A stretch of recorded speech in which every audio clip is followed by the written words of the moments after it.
শুধু সমুদ্র নয়, চীন এখন বাংলাদেশে প্রবেশ করছে নদীর পথেও। তিস্তা নদী প্রকল্পে চীনের অংশগ্রহণ নিয়ে ভারতের উদ্বেগ বাড়ছে দিন দিন। তিস্তা পশ্চিমবঙ্গ ও উত্তর বাংলার প্রাণ, অর্থাৎ এখন চীনা প্রকৌশলীরা বাংলাদেশের অংশে নদী পুনর্গঠনের কাজ শুরু করল।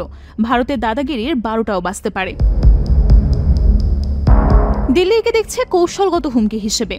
আরও বড় চিন্তার বিষয় হল, বাংলাদেশের উত্তরাঞ্চল লালমনিরহাটে চীন একটি বিমান ঘাঁটি নির্মাণের পরিকল্পনা করছে বলে রিপোর্টে প্রকাশিত হয়েছে। এই জায়গাটি ভারতের চিকেন স্নেক নামে পরিচিত সরু ভূখণ্ডের খুব কাছেই, যে অংশ ভারতের উত্তর পূর্ব 7 রাজ্যের সঙ্গে মূল ভূখণ্ডের একমাত্র সংযোগ।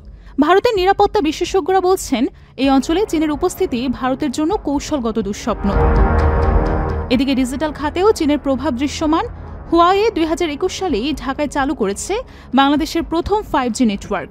স্মার্ট সিটি প্রকল্প, নজরদারি ক্যামেরা, ডেটা সেন্টার, সবখানি এখন চীনা প্রযুক্তির দাপট।